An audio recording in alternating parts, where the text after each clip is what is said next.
we're here. We're here on the NAST podcast. Because the studio is so new, everyone has either been getting a first or a second title. This is my second guest back from New York. He's been part of the Seattle music scene for there was some stutter there. He's been part of the Seattle music scene for much time, for a long time. He's also a barber. He's cut my hair multiple times. A good job too. And he's also like I said, he's part of the music scene. He's a hip hop artist. He's a host.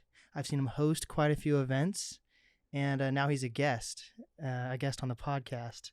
OG Mudbone.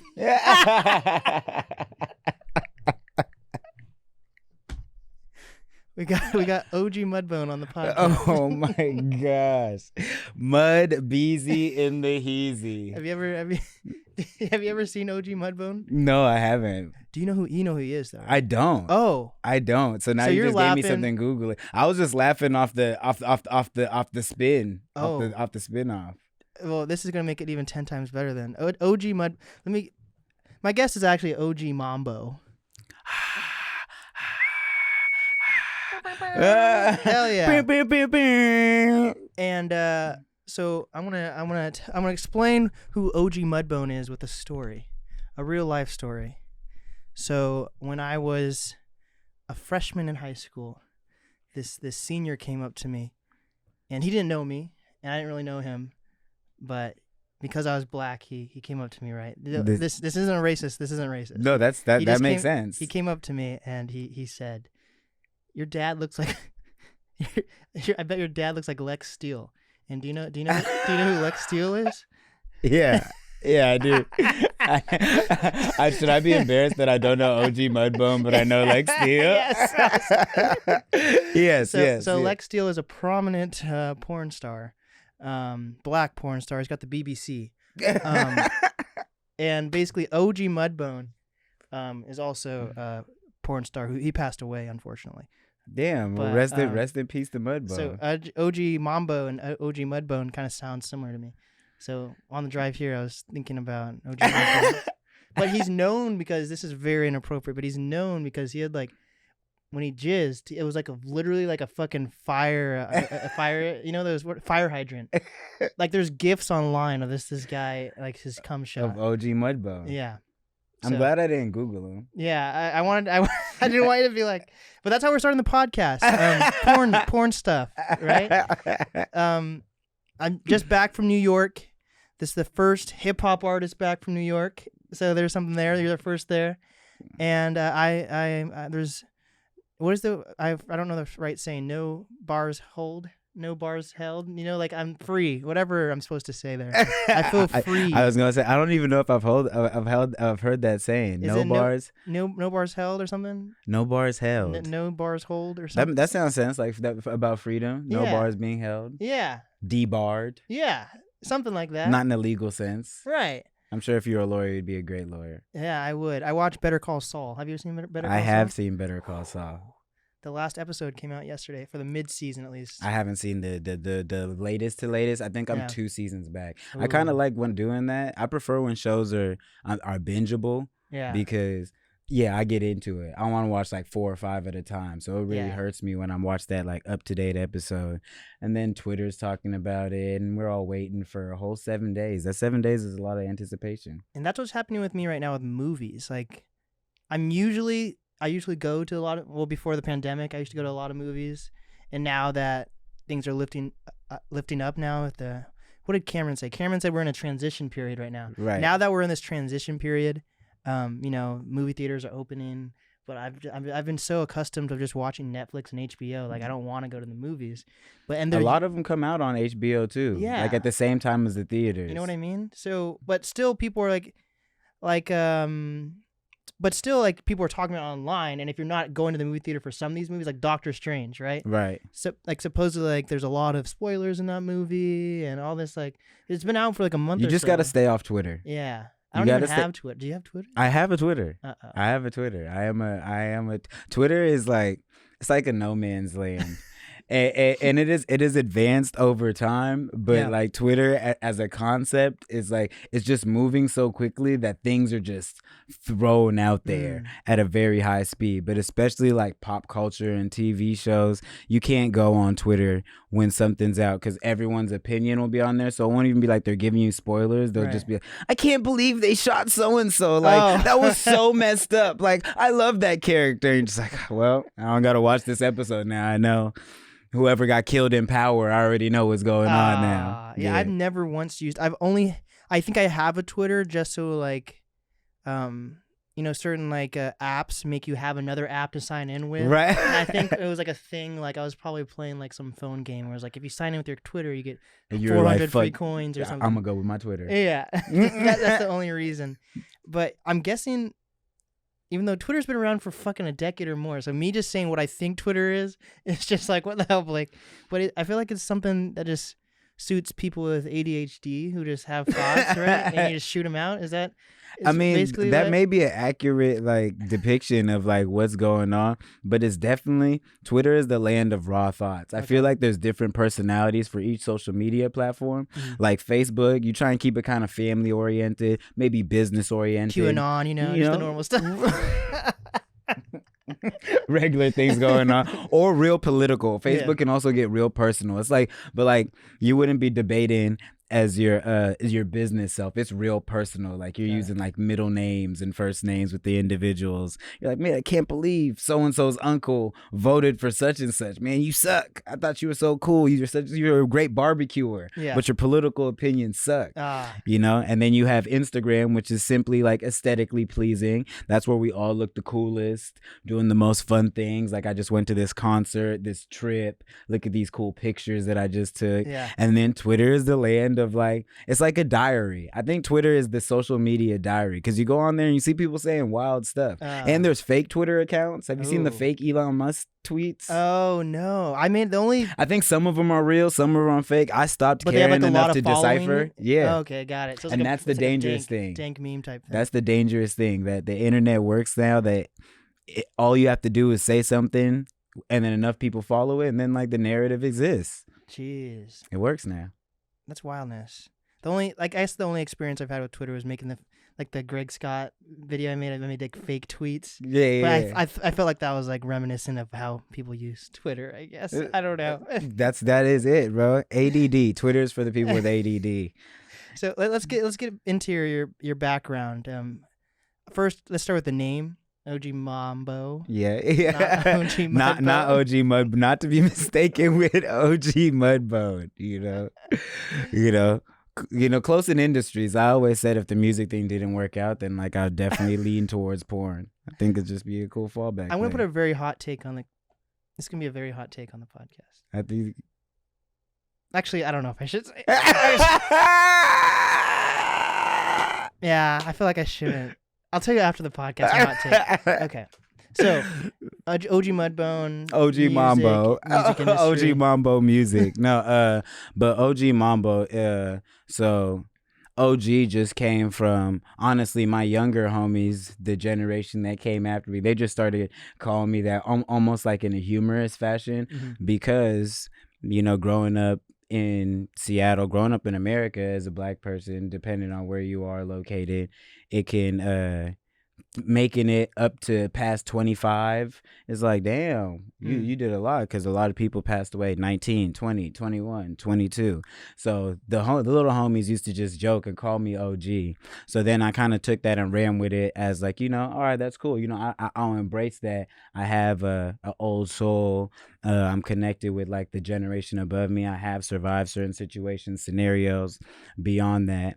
And then Mambo, that's what my pops used to call me. And it just in Shona, which is where I'm from in Zimbabwe, it means king or God. So just attaching the two things together, like, the homeland and the land here, and just connecting the two dots, because that's what I try and do musically through my branding, skits, whatever, things like that, is just kind of unifying the globe, because wherever we are, we're all really the same, whether you're in Zimbabwe, England, London, or France, the States, wherever it is, so that's where the name mechanism came from. Do you think some people take that as like something gang related though, like OG? I definitely feel like they may find that sort of affiliation, but I mean, I know what my intention was, so I guess all you'd have to do is listen to really understand. Because if you listen to the content of what I'm saying in the music, it's not like gang glorifying. It's definitely, I call it like game giving. I'm trying to, if I'm speaking on something that does have to do with like a street topic, people riding around doing something like that, I'm trying to implement an element of like from a retrospective element, like what you should be doing, what you could be doing, or how it could go wrong and things like that, And how long have you been rapping? Well, I've been rapping for like, damn, I've been rapping for like, well, I was rapping like my, like kids rapping in school. I don't know about you if that was like a prominent thing at like your school, but I went to an all-white school, so I don't know. I went to a mixed school, so like there was definitely white kids present, but we had like Filipinos, Right. Indians, Cambodians, black, white, everything mixed. But like just growing up through school, probably from like middle school on, it was just like freestyling and things like that. But it would always be like really silly content. Like the objective wasn't to like get bars off. It was like, who can say the funniest thing? Who can reference the coolest porn star? You know what I mean? Or do whatever silly thing in that act. So I was doing that probably until I was like a sophomore in high school. And then the end of sophomore year, that summer, I started linking up with one of my cousins who was a producer in the North Seattle area, and he went to Ballard High School, and they were getting plays at homecoming and things like that. So we would just kind of like co-produce, mess around, because I'm a brass player, so I can play trumpet, trombone, and things like that. So self-taught? Were you in the band? I was in band. Hey, I was in band. So I was in band growing up. I actually just found a jazz band CD. We made an album. My 7th and 8th grade made an album of all the songs we were performing, and I just started cutting and sampling that. So that's coming soon, very soon. Ooh. But so because I like to mess around with like instrumentation, I would like co-produce with him and mess around. And one day he threw a mic up and he was like, "Bro, do that freestyle that you be doing, like, before we go party." We did that, cut the track, and then I heard it back and I was like, oh, this is kind of cool. The concept of, damn, I hear Ludacris, Eminem, all these different people through these speakers, but now that's my voice through a speaker. Yeah, the quality level definitely wasn't there yet, you know what I mean? But the concept right there like made me fall in love with it. So by the time I was graduating, that's when I really started to like take the idea of like performing and the music business, aside from just like making music, because all throughout like senior year we had iPads and MacBooks. So with the iPad and the MacBook, I was making music on GarageBand and stuff like that. Shout out Scumbag Zay, my guy Zay, the Cool Grande. We were all cooking up and just making music like that. And that progressed into me taking it more serious once I graduated. And because first off, actually, how old were you when you first realized about like bars and counting beats? Because freestyling and actually like knowing where things are placed, that's probably a whole nother step, Right. So the funny thing is with that, because I did band and I knew music, it was like second nature to catch on. Because when you're playing jazz music, it's the same punctuation. So the way hip-hop beats work, typically, it's not always, I know there's going to be some producers like, not my beats don't work, but typically it's in 4 counts, 8 counts, or 12 counts. So that's like 1, 2, 3, 4. That's 1. So if you do that 4 times, that's like a 4 count. So usually there's a change or a progression, what they call it, so like they might add keys or add a clap or take something out of the beat in those increments at the 4, the 8, the 12. So once I kind of got that cheat code about how hip hop works, I just understood, because in band you have to do that. When you waiting to play your part, is 1 and 2 and 3 and 4 and 2 and you know what I'm saying? You're just like waiting to get into that. So the transition was pretty quick. So, because at first I I used to write like awkward stuff, like 18 bar verses, or like it'd be a 14 bar verse, or like a 31, and then it wasn't fitting in the structure because I had to learn about. My cousin was the one who put me on, like, no, this is where a hook goes right here, and this is how that goes. So by that time that I was graduating, like 17, 18 years old, that's when I was figuring out like song structure, but finding my sound or delivering something with purpose or the context or things like that, it was all really conceptual projects. We might watch a movie or see something on TV, and then based on that be like, hey, let's make a project about this. Like I did a project called Sky Pirate, which was based on me being super stoned one night and watching a documentary on DB Cooper. Do you know who that is? Who's DB Cooper? Yes, I get to put you on. You put me on OG Mudbone, I'm gonna give you DB Cooper. All right, so DB Cooper is he was a hijacker, a plane hijacker. Ooh. But he got on the plane. I don't want to get the story wrong. It was a while since I studied it, but he got on the plane in, I believe, in Oregon.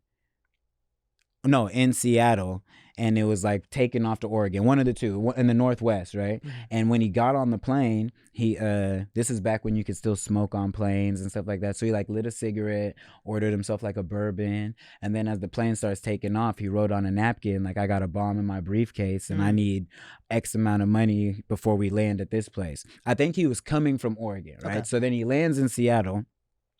And when he lands in Seattle, they drive out the money to him. He gets the money, and he asks for money and parachutes. Okay. So he says, all the passengers, y'all can go. The crew, y'all got to stay because y'all going to fly me to Mexico, right? That's his whole scheme, his plan.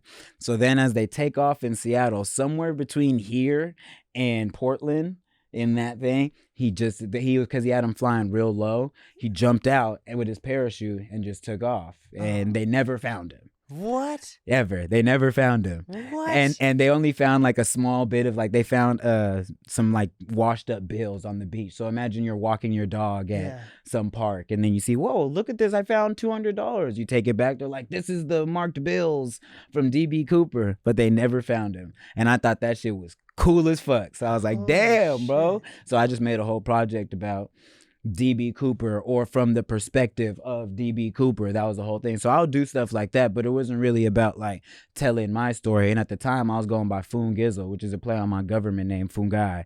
So, because I grew up around Snoop Dogg era and stuff like that. So the Fashizzle, the Dizzle, it was my AIM name. So when he threw up the mic and had me freestyle, he's like, what's your stage name? I was like, I don't know. He's like, we're going to do Foon Gizzle. I was like, all right, cool. Oh my God. You know what I mean? I went by Blizzake on like my first like Club Penguin accounts. You understand? Or like online accounts, or like Blizzake. Or my first Instagram actually was Blizzake. And I think at the time the homie Zay, he was going by I Zizzle, so it was like Foon Gizzle, I Zizzle. It was like it made sense at the time. But then as I grew and shifted and got to like into my 20s, that's when I took a step back, because I had done all sorts of shows at Neptune Theater with like Currency and Opening and with YG, all sorts of different little things.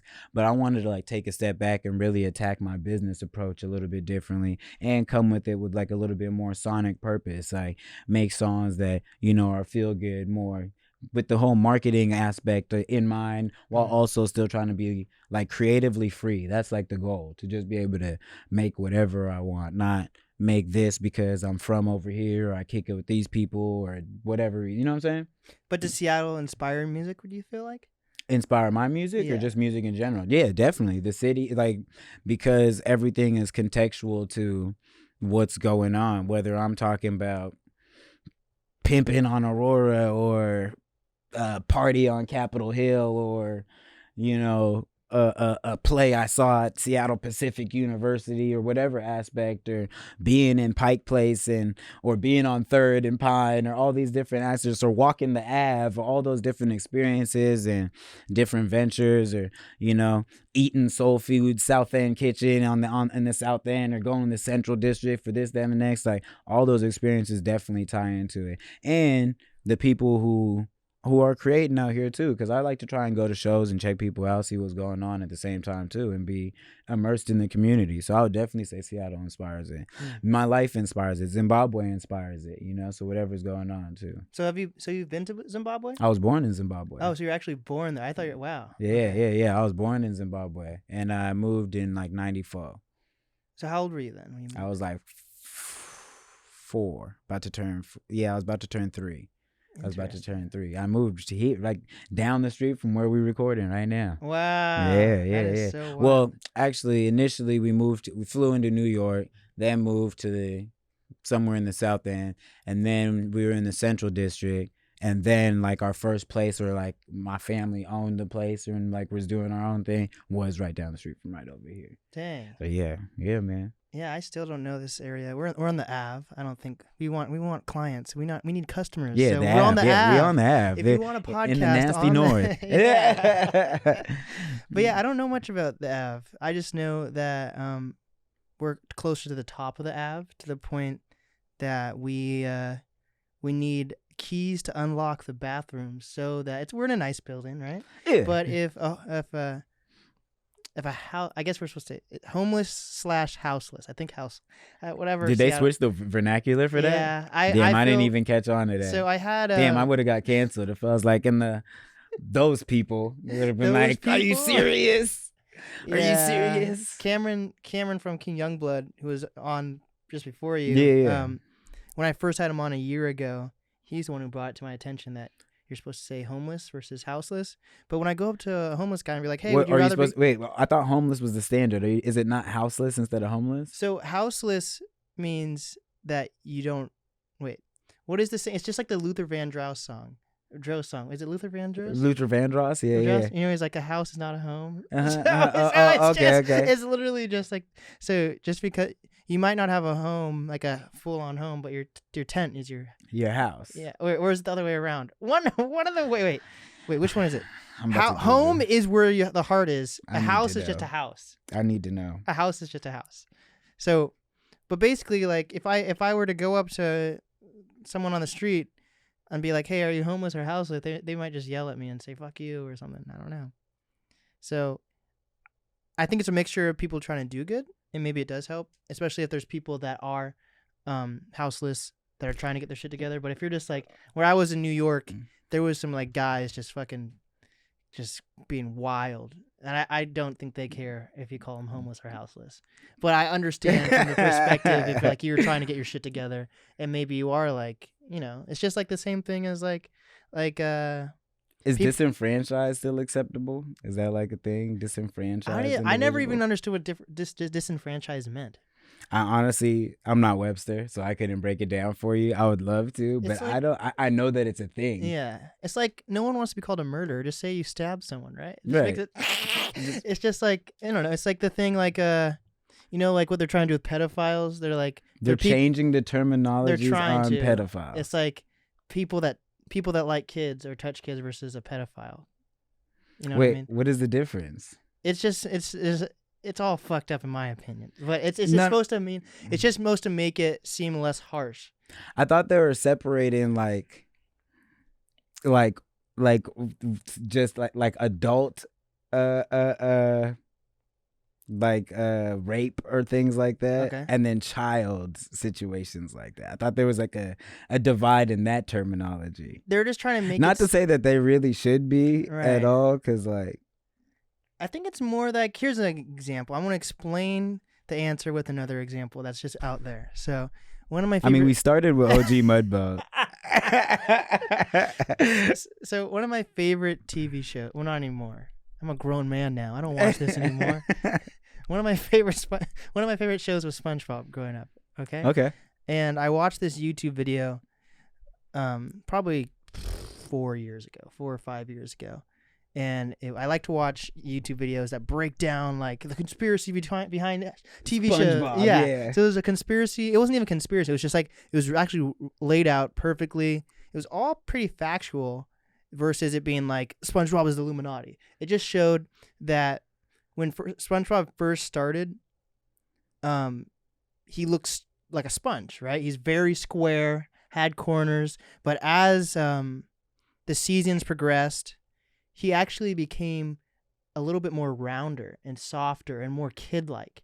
Like a lot of cartoons nowadays have become less. I don't know if grungy or edgy is the right word either, but like gritty, maybe a little gritty. Like SpongeBob when it first came out, it was supposed to be made for Adult Swim. Right. It was kind of had a little gritty feeling to it. Yeah, it was like the pirate theme and those dark-esque. Yeah, and now a lot of shows being released.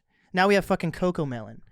We go from SpongeBob to Cocomelon. You know, that's what I'm getting at. So with that, words are doing the same thing, but with me being someone and you being an artist too, I think words are very important, and I feel like I can understand the perspective of, because words are important, you don't want to negatively impact someone, but also some words are meant to sound fucked up because they are fucked up. Yeah. Pedophile is fucked up, so yeah, you don't say a kid. You're not supposed to soften pedophile up. Just, you know.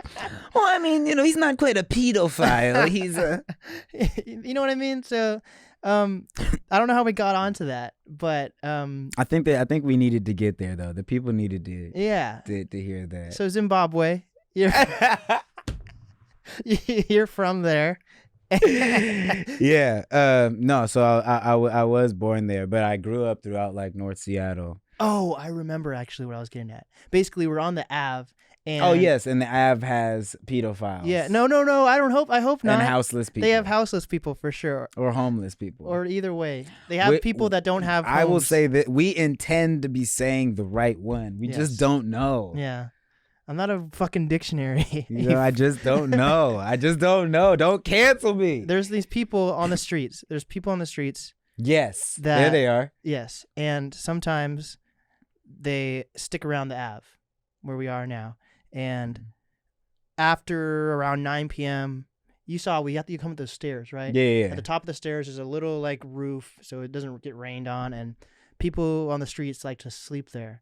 So let's say someone broke into the building and tried to sleep in the bathroom or something. That's why there's locks. So we've moved locations. It's more vibrant over here, but everything has locks on it. That's basically what I was trying to get to, because there's the street people. I think that's just Seattle in general, and this is something that I think out of state people get like a misconstruence of like of what it is here, is that our like hoods or downtrodden areas are like immersed within really nice areas as well. Yeah. Like they're like blocks away, no matter where you are. Because if you're, you know, in the South End, you can go to the water, and on the waterfront, there's some $1 million houses over there. You know what I'm saying? Right across the water is Bill Gates' house somewhere. You know what I mean? In Medina. If you're in the Central District, same thing. You can get there. If you're here on the Ave, where it's like kind of got some grit to it, you know,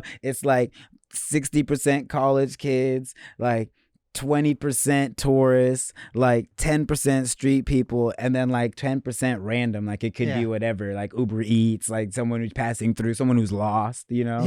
So you got these different pockets where it's like, even on Aurora, got Aurora, but you can go blocks to the west, and you got the coastline to like Richmond Beach and Carkeek Park and all this, which has so much money. So as opposed to where like I was just doing some music in Dallas, for example, and when I was out in Dallas, it feels like way more separated and removed. When you're in like the hood or the communities that have less, and then when you're in the suburby communities or the communities that have a little more, it's like miles of distance. It's like for people who are from here, it's like comparative as to like if you live in the distance from like Linwood to downtown Seattle, like there's a stretch you have to go like a ways away, and then you'd go the opposite direction south to find that. So I feel like that's just kind of how it is here. We have like plushness, but we're also like really inclusive.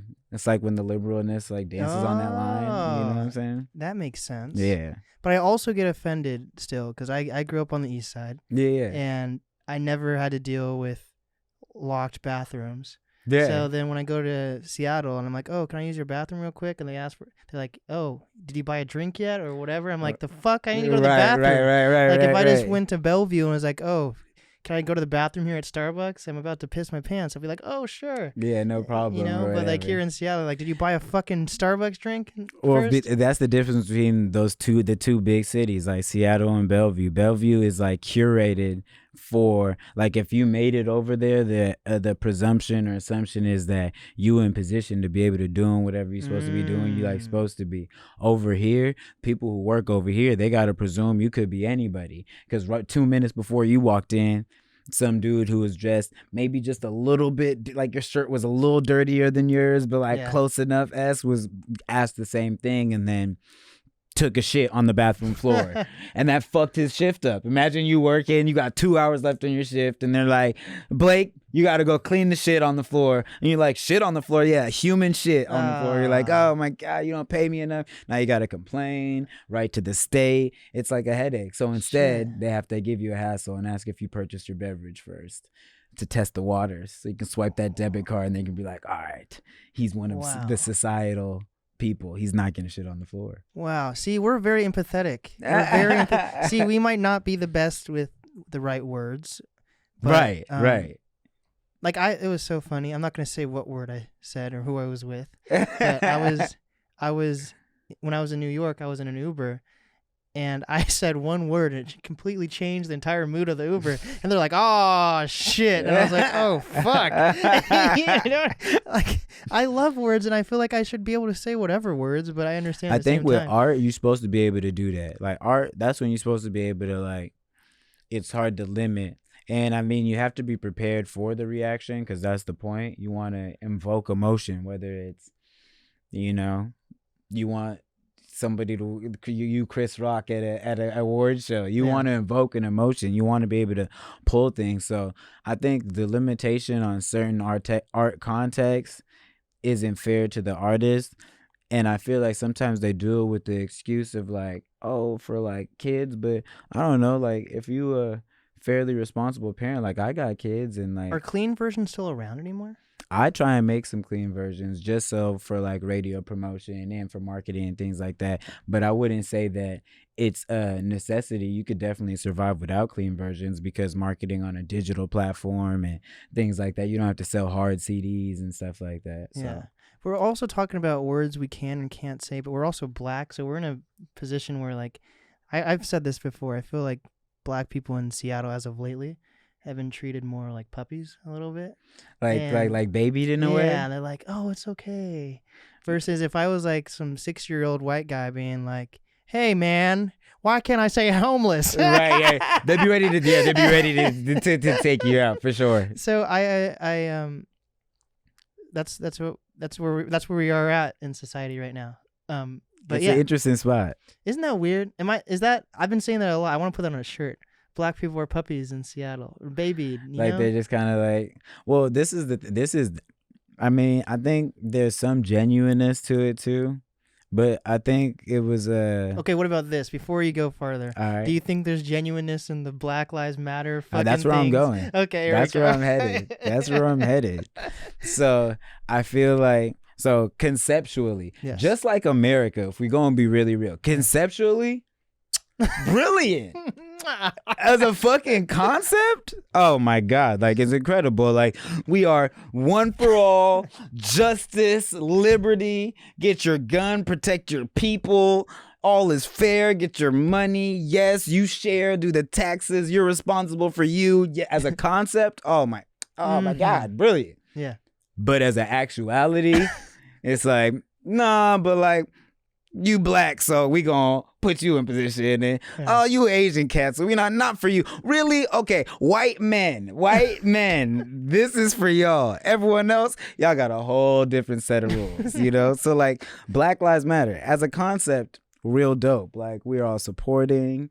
We wanna empower black businesses, give black people more, black podcasts. We want to get them more money and things like that. Artists as a concept, yes, it's brilliant, but it was quickly and heavily infiltrated with a lot of like, oh man, there's a word for it, but I can't think of it. Like people who go on like like world missions, but not with the intent of bettering the world, so that they can like then come back and be like, do you know where I just was? White guilt type shit. Yes, I was actually in Bolivia, or I was in, Tibet, and I was just feeding elephants and monkeys in Tibet. Like, I love the world, seriously. And I donate to the kids in Africa like all the time. Like, here's my fund, here's my track, so those same people, now they don't even have to say that. They can just like throw a Black Lives Matter sticker on their bumper, and they're like, holy fuck. Because there were so many scenarios that even in that moment,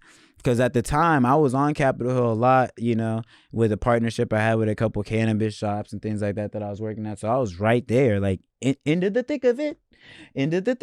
Right, I was right in there, so during Chaz and Chop. Yeah. Right, I watched it go from the Hill to Chaz to Chop to all that, like having to work literally 3-4 blocks from there on a regular basis. So, but people there, like there were scenarios where like they would have like the Black Lives Matter signs and be walking down the street. Yeah. And I was like walking back from grabbing lunch or whatever, and maybe smoking a blunt, maybe drinking a smoothie from Emerald City Smoothie right there on Broadway, walking back. And they would still like kind of like purse clutch. Like there's like, I'm like, you are going to you're going to the Black Lives Matter rally and black people still scare you? Oh, what the fuck? That is fucking funny as hell. Dog, that fucked me up. And I think it happened like 3 or 4 times. There's one of those times I was like, why are you even going?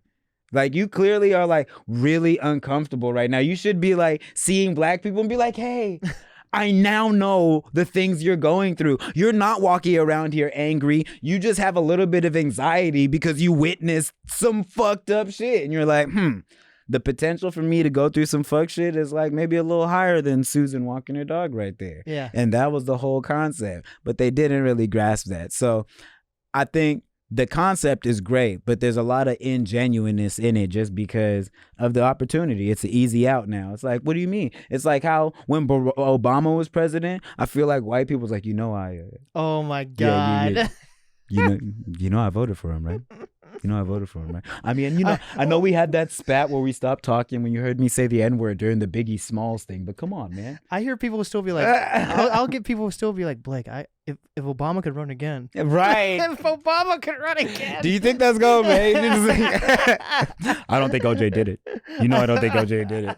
There's like certain little sayings. So now Black Lives Matter is in that. Like, if you voted for Obama, you support OJ Simpson.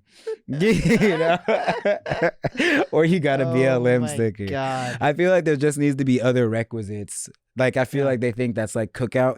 That's what the Black Twitter says. No, you're not on Twitter. Yeah. But that's what Black Twitter would say. The cookout invite worthy. Like, has this white person passed like the bar to do that? I feel like there needs to be a few more requisites. Yeah. That's fucking hilarious. Holy shit. So you've since moving from Zimbabwe. Right. Did I say you're Zimbabwe? Yeah. Okay. Yep. Have you solely lived in the Seattle metropolitan area? Yeah, living wise, yeah. But I was an athlete growing up, so I used to do Taekwondo, and like Junior Olympics, U.S. Open used to be all over the nation. So I used to travel like a few times a year.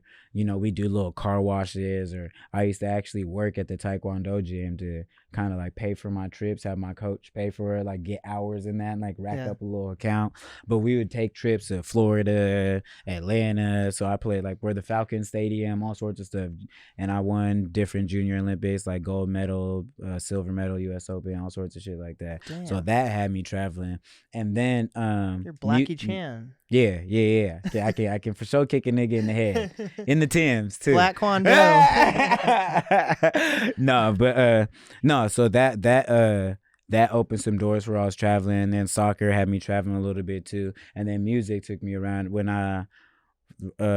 my bro Suave, who I started who like kind of like really started to bubble in the music scene when I was at that serious point of like making an imprint. And at this time we're studying people like ASAP Mob just popped at this time, Our Future has just popped at the time. Cash Money, Young Money is a thing. So we were like on some we build a collective, work together type thing. He actually ended up passing away in 2014. So when that happened, that kind of like forced me in transition to really kind of like put my feet to the ground and start working a little harder. And there was a promoter who was putting on like, it was kind of like an underground level tour, so there weren't any like big headline artists, but they had dates throughout the 50 states where it would be like 100 to 300 person venues, and they were bringing their acts on, and then local acts and whatever big names were in the area. So I got a chance to do that tour like right then, and I kind of like, that was something that normally I might have like pumped the brakes on or been a little more conscious of, but at that moment I was like, you know what, let me just kind of like take this opportunity to go with it and run with it. So that took me around everywhere. So I seen the majority. I've seen probably like 35 states of America, and I feel like that's like as many cool ones as there are. What's the worst one that you've been to? That I've been to? Man, I don't want to diss anybody's city or state. Someone was telling me in New York, Joe's assistant Jeff. So I was on tour with a comedian, Joe Dombrowski. His assistant Jeff, his cousins were there. I'm just gonna call it his cousins. His cousins were saying they both believe that Ohio is the worst state. The worst. I wouldn't. You know what? I wouldn't say Ohio, because I've been through Ohio, and like Cleveland was cool, and I haven't been to other parts of Ohio. I feel like if I was to be honest, probably like Iowa, and I never been to Iowa. So like, it just sounds shitty. Yeah, it's just like as a concept, I feel like it's just like a lot of white people, and like a lot of farm white people, and like not a lot of acceptance for people that look like us. Yeah. And I just not an environment I'm thinking of. Like, I could be wrong though. Like, there's probably some niggas watching the NAST podcast right now. Like, yo, what the fuck, bro? Dog, you don't know we from Iowa? We got gang bangers and everything in Iowa. No one's listening to this podcast but me. Fuck is you talking about? I'm out here listening. But like, Iowa, God. Idaho gives like different vibes depending where you're at. KKK vibes, right? Yeah, so, yeah. Well, I guess it's right. It depends on. Well, if you're white and there's the KKK, right? If you're just like, a normal. Well, if you're white and a male, you can go everywhere. But everywhere is dope. Iowa's even dope because you're like, oh my God, look at the land here. Are you kidding me? I saw a bald eagle yesterday. God damn it. Sips coffee, you know what I'm saying? So like that would be cool anywhere, but like there's certain places, like people always ask that, like the question about like time traveling. Yeah. I'm like, yeah, it'd be cool to go back. It would be tight. But this is a pretty good time right now. But this is a pretty solid time for black people right now. Like, we're thriving. We're at a high right now. Like, I don't think I'd want to go back to like 1922 Seattle. I don't. Shit. I don't. Oh my God. Or even... Yeah, fuck that. We even had internment camps in the Seattle area. We did. Up until, I want to say it was like 1978 when I was playing soccer at Edmonds Community. I took like, it was a socioeconomics class. And one of the things that they talked about, that they brought up, there was neighborhoods out here that up until like the late 70s, early 80s were white only. Yeah. Like, so right next to where I like used to play soccer and stuff like that, up in Shoreline, there was a neighborhood by the beach line that right off Aurora, like 10 minutes from Aurora, called Ennis Arden. And it was whites only up until like the late 70s. Crazy. I'm probably going to butcher this, but I think... Isn't there something about Seattle school districts that are very like still segregated a little bit, like how it was like how there was like redlining, so like the bus routes for like where certain people got to school. I did see that. I went to the there was an exhibit where they talked about like redlining in general through the city. I feel like that's true. I'm not well versed enough to really speak on it like I know, but I definitely know that's a thing. Who would know everything about Seattle? Would it just be some like old white guy, or could it be a black? There's definitely some like old head somewhere between here and the southern tip of the South End who has those answers, because gentrification, like even just throughout my lifetime, you've seen it like spread crazy, like just how different pockets got shifted and streets got changed. What's crazy though, the Ave isn't that different. Oh God. The Ave isn't that different. Wow. The Ave, they're starting to kind of make it a little bit different, but the core, like this strip right here, That not Jack that in the different. Box has gone through World Man, War II. rest in peace, my nigga Joe A, man. My nigga Joe A from Hoovers, man. He was the homie, bro. He got stabbed out there, Oh though. my God. Yeah. He died at that Jack in the He Box? died from a stab wound, too. Like, someone could have saved him, but the way it's set up right here. Yeah, this Jack in the Box is wild. When you from the, and that's another thing. People be sleeping on the North End. You know, shout out to the CD, shout out to the South End, shout out to the West. But the North End, you know what I mean? Get treacherous and busy too. You know what I mean? From the Ave to the Blade to Lake City, all the way around, through and through. But yeah, man, rest in peace to the homie. He passed over there, man. That's insane. I have not met a single person that's died yet. Maybe like my grandma? Really?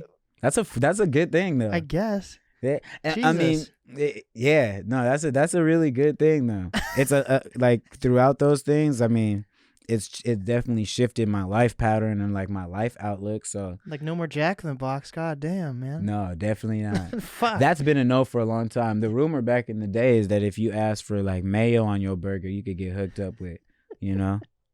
But you didn't hear that from me. With some extra mayo. Jeez, man. But what do you think's worse though? That Jack in the Box or the McDonald's in Westlake? Because those are both pretty treacherous. Right now, the McDonald's. Okay. But 10 years ago, 12 years ago, it was a coin flip, bro. And it was a coin flip. Why do they keep them there? Is it just those businesses? Do they allow them? Yeah. You know what? That's another interesting thing. The city doesn't do a whole lot of stuff. Like the right outside the jail, right outside of the jail, is that little park right there. You know, on a Second and like whatever Jackson, whatever it is, and they allow whatever to go on there, and it's like a known thing. Like people who are going in the jails know. Oh yeah, on Thursday, watch out for the one big blue van. That's the only day they do a drug sweep. Otherwise, they'll watch hand-to-hand exchanges, people using needles. I don't know why. I saw a hand-to-hand exchange in New York, and like, I feel like everyone saw it, and no one just people just don't give a fuck in New York. Like, I think that's just I just think out here they don't give a fuck, because I talk to my cousins and stuff back home, and like out here is just the Wild West to them. Like some of them, they'd be like, I'd be like, you gotta come visit, and they're like, I don't know, I just saw a nigga get shot by the police on the news yesterday. I don't know. No. I heard about a drive-by. These places start shit that's not even in Seattle. I heard about a drive-by in Chicago. I'm like, bro, that's not even here. They're like, it's America though. I don't know. But growing up in the Seattle area, would you consider Seattle safe then, or safe? I don't think anywhere in America is safe. Oh God. Except for the nice places, like the Burrs, like the Bellevues of that. And there has to be like fucking Bellevue serial killers. It's too nice. No, for sure. There's definitely like crimes and things like that's why I would say like nowhere is some like rich safe American like psycho that. type. But I mean, as far as like regular street crimes or accidents like that, those nicer communities, the Beverly Hills, the Bellevues, the Hamptons of the world, those places are safe. But I think every big actual inner city has got some grime and grit to it. Whether you in Dallas, Phoenix, Seattle, Los Angeles, New York. And I mean, like, granted, different pockets have like higher heightened senses, like the Chicagos and the LAs and stuff like that. But like the core of Seattle, it's definitely, I feel like for you to say it's safe, if you had to be saying like, oh, we could just leave the doors unlocked. Oh, just jump out the whip. It's all good. Right. Like, you're like, that's safe. Like if you're in Bellevue in one of them neighborhoods, you can leave the car running, door open, go inside for a little bit. It's all good, right? But out here, that would not be all good. Hell no. You gonna leave that kid, your car gonna be, God, I'm out of there. What? Jeez, all sorts of crazy stuff could be going on. So I wouldn't call it safe, you know what I'm saying? But the perspective, I think, on like a hip hop sense is that like, oh yeah, it's a safer, like, sweeter thing. But a lot of people, like OT people, learn that lesson. Like, OT, like out of town people, they learn the lesson like real quick that it's really not like sweet over here. If you are at the wrong spot at the wrong time of day, they definitely have those elements and aspects where, shit happens. But do you think you can be a thriving gangster rapper out of Seattle? I don't think that. I mean, yeah, there's cats that's doing it. That's not my thing, You know, I be talking my shit, but it's definitely not on no gangster rap. I definitely wouldn't. I don't think it'd be categorized in that as. But there's definitely people that is doing it, like Mike Jack. Shout out to Mike Jack. He be talking some gang shit, you know what I mean? But the element, I feel like gangster rap is just people who are talking about a street life, or, you know, they might reference murders, sales, prostitution, things like that, and with a, you know, from a might be perceived as like an aggressive perspective or something like that. But the cats be talking their shit out here, and they, you know, they're doing their thing. The thing is, if you a hip hop artist out of Seattle, the difficultness is with those people that got the Black Lives Matter sticker up. Mm-hmm. That's what the problem is. Because a lot of people who run venues or run events and shit like that, they're false allies. So they might be cool with Blake because they're cool with Blake, but it's not necessarily they're cool with black people and Blake is a black person who they're also cool with. You know what I'm saying? Right. So they pick and choose who they might work with or network with and things like that. So that was sometimes what deters people being successful in a hip hop perspective. No matter what you're saying, you could be making weed, because you know, there's gangster rap, there's weed rap, there's party rap, there's college rap, there's struggle rap. You know what I mean? There's all these different aspects, and with every one of those you're making, unless you're making that like college rap, kind of like, you know, definitely appealing to a wider demographic or a collegiate demographic, people that are, you know what I mean, going into that system, they don't really market or push people like that. So you have to create your own buzz, and then with your own buzz, then they'll be a part. Oh, okay, you're doing your thing. Damn, okay, we could affiliate with you doing your thing, but it's difficult to get inside the venues or get on the certain show bills or, you know, expand as a market. And I mean, we've off camera, we talked about it a little bit before that, you know, doing what you do is really important for the city. You know what I'm saying? Like having a platform like this and offering it to, like, you have variants, like shout out to my homie Divine. You got Divine Honesty, and you got Marshall, me, Greg Syfe, you got band players, singers, all that. Like, we have to have media outlets and we have to have venues that work with us beyond people just dropping music videos and having music and things like that. So that's the type of stuff I've been working with, and, you know, to my benefit, however it happens, however the network happens where I get in those positions, that's kind of, I share that game. Hey, if you talk like this, if you can maneuver this way, if you connect with this person, if you can introduce yourself here, this is how you could bubble up and expand it. But that's like the Seattle hip hop problem that people always talk about. It's not people going to each other's shows. It's not features and things like that. It's the fact that in order to build a sense of community, people in some elements of the community have to have real power, you know. So shout out to cats like Marshall, you know, like doing a Fremont Fridays, like how we finna start what you driving? Yeah, it's finna start next week from when this is out. You hear me? So doing stuff like that, that's how you expand platforms and you give opportunities for people to do things like that. But people in the community have to work hard to get power, and there has to be people like someone who owns a Neptune Theater, a Numos, a Crocodile, or a Showbox, or has partnership with one of these venues who can then like implement, like, you know, hey, this is what we're trying to do. This is how we could do it safely, soundly. Because I understand certain concerns venues have. They're like, well, we don't want to book so-and-so because if we book so-and-so, then all the cats from this gang are going to come, or the people from over here, and, you know, but if the right security budget, people know how to act. Because when the big name people come, it works out. You know, that's very true. That's all you have to. That's very true. Yeah. You know, like if you had, if Pusha T comes out here and did he come out here yet? And I think it will be yes by the time they're watching. Yes, either yes or he's about to be. Fuck! I wish I had gotten tickets. I just don't even know. I don't even know how to. I know. I tried to. I almost worked my way on that bill, but we reached out. The promoter reached out too late. But anyways, is there a local? Do you know if there's a local artist on it? I don't know. I don't think so though. I don't think so. But when people like that come, or I mean, who's a gangster? When YG comes to perform out here, they're definitely he can do a show.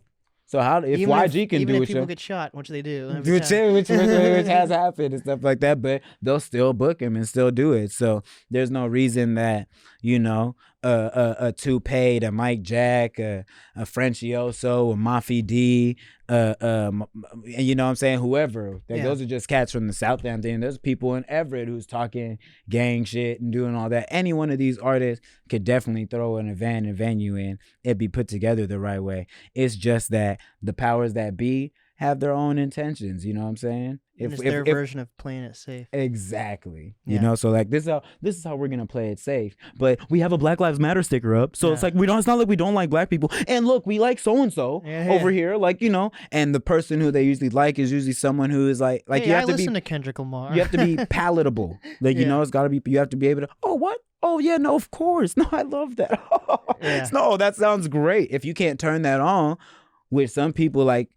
Don't code switch. There's some people who didn't have to learn the skill of code switching or just can't do that, you know? So if you can't do that, then they're just not even going to be able to, they're not going to switch their vernacular to how I'm talking right now and be like, all right, man. So look, bro, what we really trying to do is we just want you to come to our venue, turn it up. Don't bring none of your gang members though. Don't do no gang shit. That's what we don't need. We just need you to be on some cool shit. Come get your money and turn up. If they could articulate that to the street artists, and she was like, oh, okay, cool. So I'm just not going to invite Bobo and Reggie and whoever who, you know, don't know how to act. I'll bring so-and-so and so-and-so and so-and-so. But because there's no, you know, there's a lack of communication because it's expected for the hip hop rapper, the whatever person, you know, the minority in the situation to code switch and switch from, man, you know what I'm saying? Anyways, bro, Anyway, so yeah, no, we really like the contract. So we really thought it over. May the 18th works great for us. I think that's an impeccable day. Like, so honestly, and we're thinking we can get about 100 people there.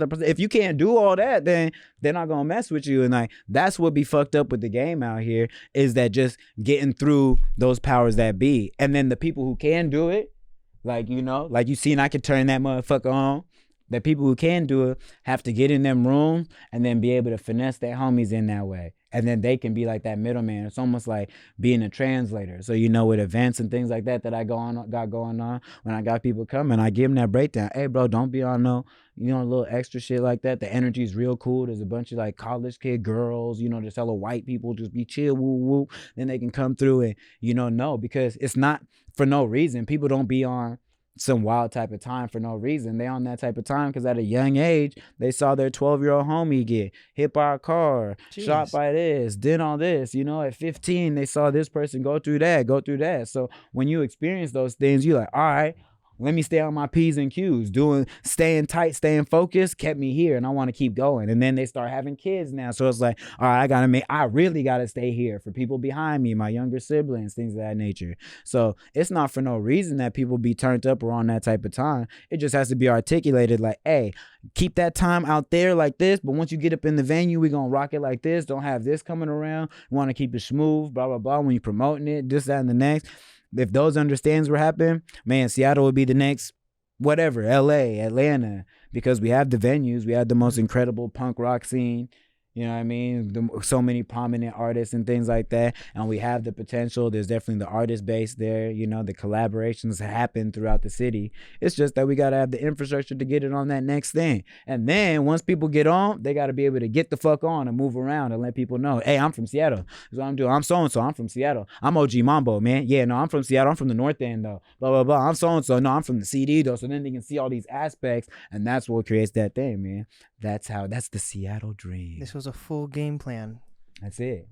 Listen, watch, take it all in, write the notes. Come on. If you do that, that's all you got to do. You got it. That's it. And if you can't code switch yourself, if you can't find you a code switcher, find a code switcher. Yeah. Go find you the one homie who you played sports with. You know, maybe he has a white mom. Go talk to him and be like, bro, I need you to code switch for me. Yeah. He's gonna be like, I got you. That's what, when people want managers, that's what they should be looking for managers for. That type of stuff. Yeah. No, literally though, because that's the objective. Because, you know, that's another thing. With the whole management thing, we got to make sure that people is working to put people in position. That's the responsibility. A manager is supposed to book you an interview, make sure your show dates are organized, check in with you mentally to make sure that you're creating in a nice creative space, check in on your dates and things like that. If they're not doing that, then you don't want to be, you know what I mean, working with them. And then they also got to be able to code switch so that if you are even if you just a weed super stoner rapper, that they can articulate to the venues first, like, hey, okay, so yeah, he's got a sponsorship with this company, and because he's got that sponsorship, they are going to be providing some cannabis. We will be smoking after this time. Da, da, da, da, da. If you can break that down, they'll be like, oh, okay, cool. Because like I said, at the same venues where I seen him tell people, no, there's no weed smoking, I seen certain people, then people come around, like a Currency come around, they're not giving no fuck. I just did a show with Goody Mob. When Goody Mob came around, there was no, you guys can't smoke back here. No, none of that. Like, everyone's firing up where they want to fire up. So just so you people have to work hard to get the same type of reputability so that, and communication, so that they can accept that. And man, the vibe is upward, man. But I think that the city's actually in a really good place. All the people whose names I name dropped from different pockets and stuff like that are all really doing good things, getting industry collaborations, you know, booking big shows and doing that. So the city is on a positive trajectory, and there's a lot more of the people who are able to articulate those middle grounds. They're not working as gatekeepers, because I feel like we had an era where that was kind of a thing where the people who could speak that language, they would only put on who they wanted to put on. But now it's a bit more of an open door of, if people aren't fucking with you yet, it's just because they don't know. I can say that for myself. If you haven't seen me like your post or repost you, it's just because I don't know yet. You know, there's a bunch of music out. There's hundreds of artists out here. But when people are becoming aware, we're sharing it. I'm in several little group chats of local artists who, hey, bro, you heard about this cat from Everett? Oh, you know this dude from Kirkland? You know, dude from West Seattle? You know, bro from over here? No, he from the CD too. This, that, and next. There's a lot of collaborations. A lot of hands are being shaken. So I think we're in a beautiful place, on the right trajectory. It's just that we have to keep that in mind, that you got to be able to articulate those type of things and be able to get in those rooms. Because it's one thing to just be an artist. It's another thing to be in the business of making art. Yeah. 100%, man. I agree with that full-heartedly. Yeah. Yes, sir. It's all about the business mind. Yeah. And yeah, man, I completely agree with that. And I think communication, I think that all goes back to communication too. Yeah. You know, communication's very important. Maybe you don't even need to have the money to have your own venue to put people on. Maybe just because you have the right I guess you have the right phrases to tell people, you can get into those buildings and those doors and open it up for others.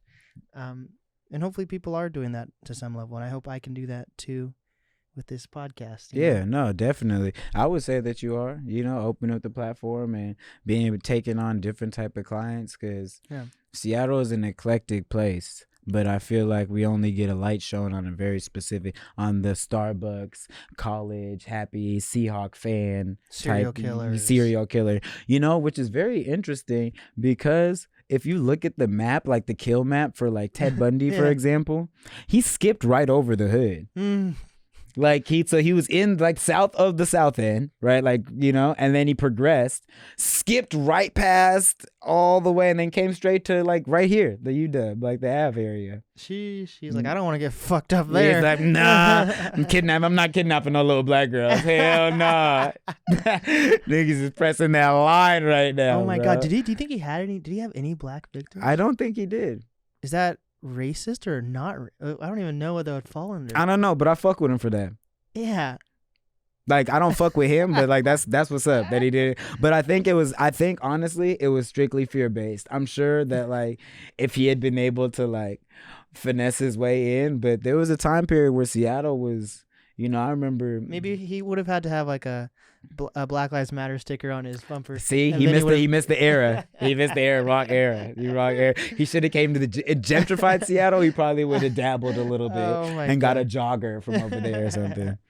Oh my! So you're about to release a new project today. Yeah. Today you have a new project out. Yeah, a new project, Pheno Hunt.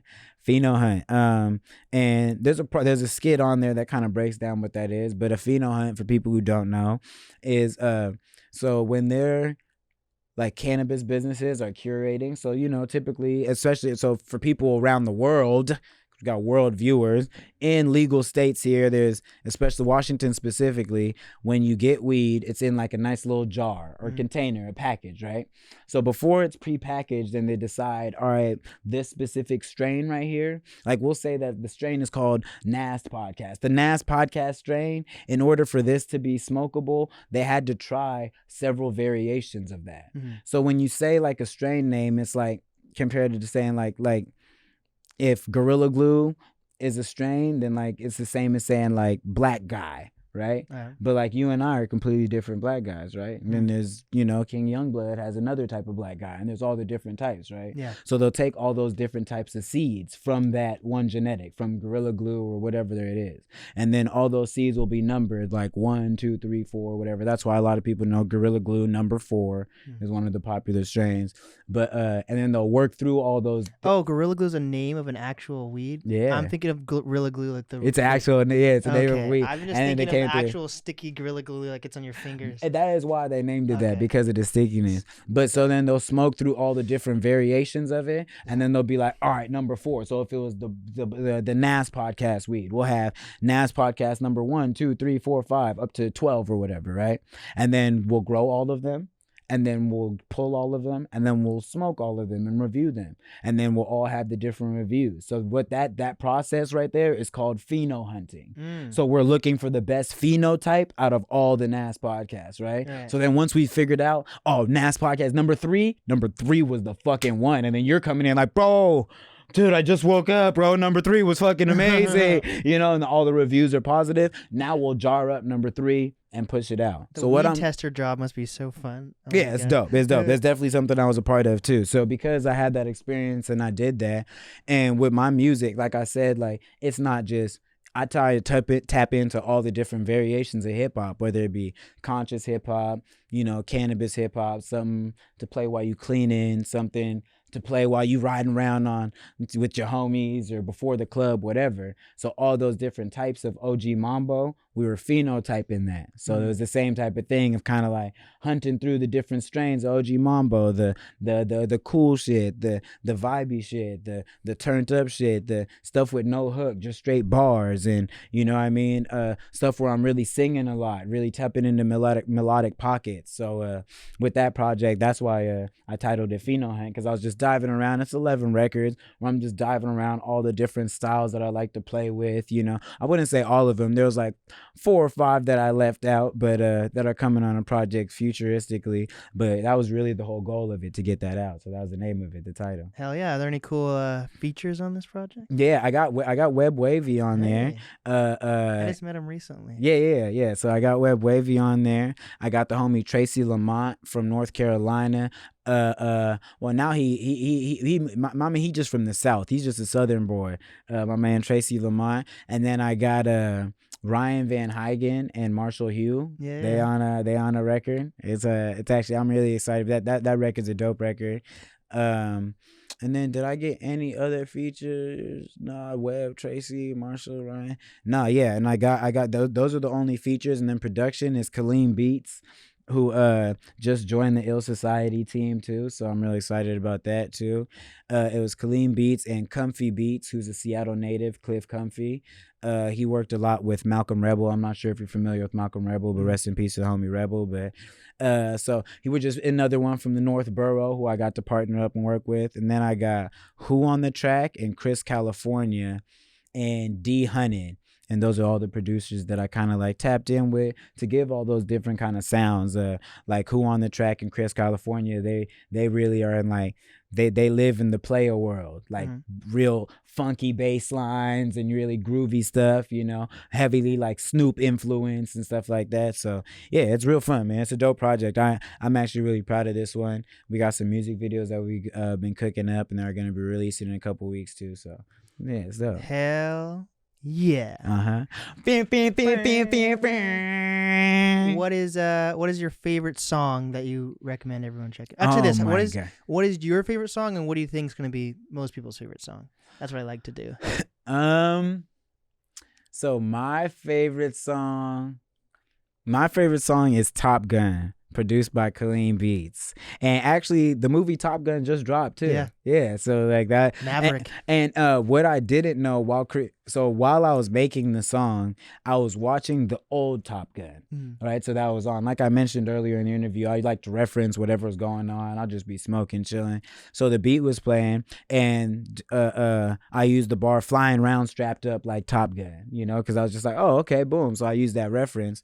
And then while I was making the record, they dropped, like the day I was recording it was the day they re-announced it, because Top Gun was supposed to launch in 2020. Yeah. But they pushed it back. So it was the day that they were like, oh yeah, we're about to re-release this movie. And I was like, concert. So that's probably my favorite record on there.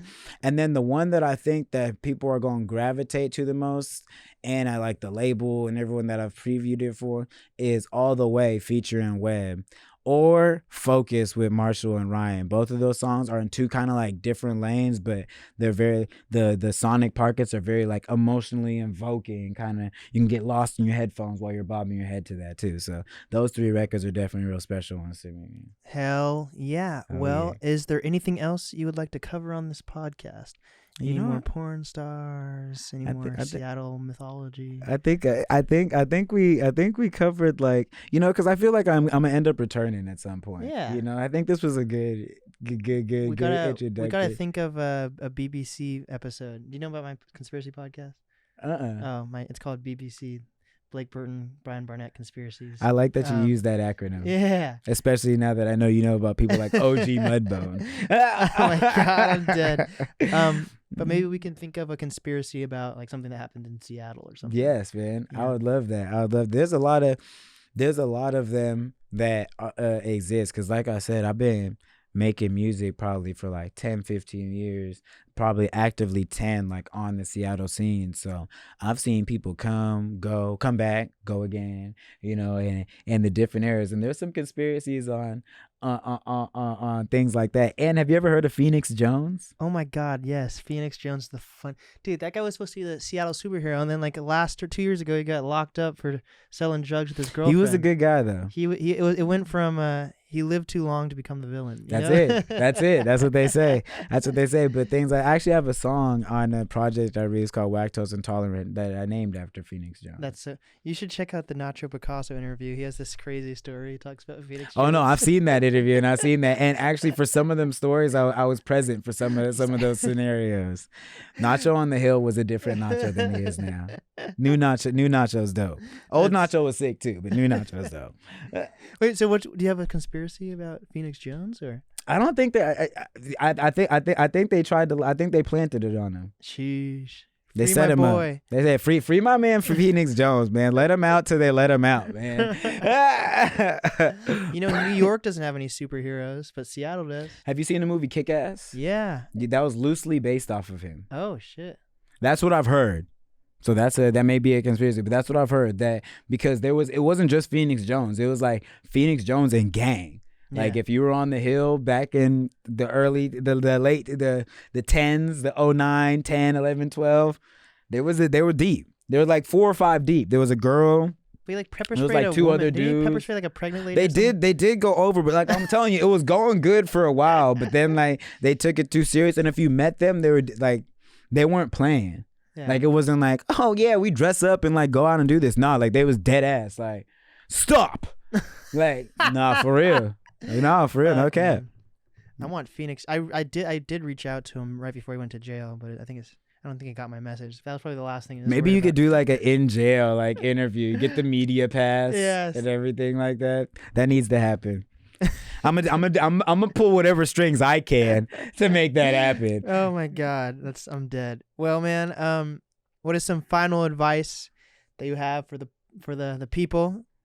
Creators, influencers, artists. The last bit of game I would give is be yourself, create freely without expectations or stigmas or stereotypes driving you, and then get you someone on your team who can code switch. Yes, and watch OG Mudbone.